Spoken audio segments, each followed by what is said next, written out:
Sadgurunath Maharaj Ki Jai, and welcome to Jagadambe Reads the Holy Books of India, ShrimadBhagavatam209. As you may remember, Devyani looked at Sharmasta's children and thought they looked a lot like her husband. Getting no reply from him, she went near the children and looked inquiringly at the maid who was with them. She smiled at her charges and said, "Look, sons, the lady wants to know who you are. Tell her." They looked up from their play and said, "Our father is a rishi. Our mother says he belongs to both castes. As for our mother, she is Sharmasta." Devyani composed herself and asked, "What is your father's name? And to which gotra does he belong? Do you know where he is?" They looked at her, and spying Yayati standing at a distance, they pointed him out and said to her, "He is our father." 131. Devyani's anger and Shukra's curse.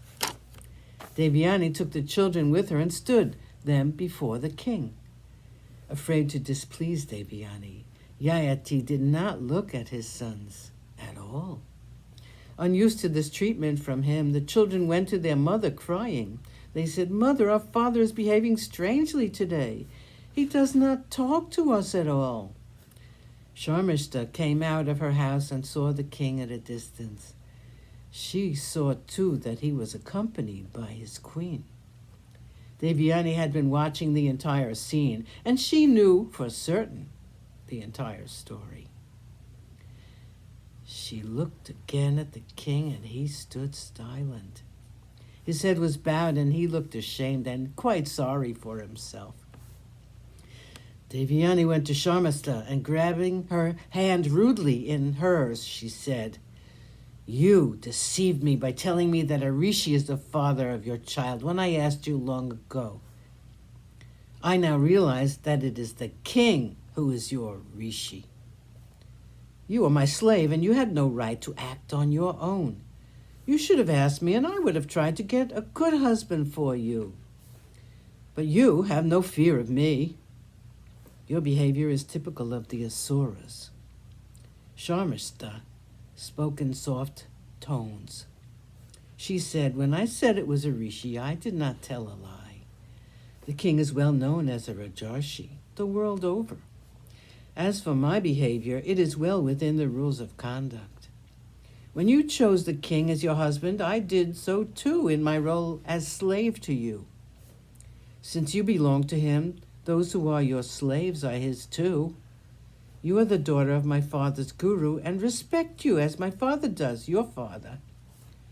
Your lord demands respect from me too, as from you. When you were given to him in marriage, I was too, since I'm your slave. He provided me with a home and clothes and everything ever since I came here with you. Why then should he not take and make me the mother of his sons?" Devyani's anger was now unbearable. Her lips were throbbing and her eyes were red. She shook her one-time friend by the shoulders and said, "I do not want to talk to you anymore." She then turned to the king, who was standing silent, and said, "As for you, O king, you can enjoy yourself to the utmost with this slave Sharmasta. I will not remain with you even for a moment more, since you have displeased me." Devyani was looking like a flame. She removed her ornaments and threw them on the ground in front of the king. She looked at him and Sharmasta as though she would burn them alive. She walked away from there with speed. The king, frightened of her and her anger, ran after her and tried to take her hand and pacify her. But she would not be pacified. She would not reply to the king's words and rushed out of the Ashokavana. Devyani sent for the royal chariot, and in a very short time she reached the home of her father. Shukra was alone, and she rushed to him like a whirlwind and fell at his feet. Shukra looked up and down.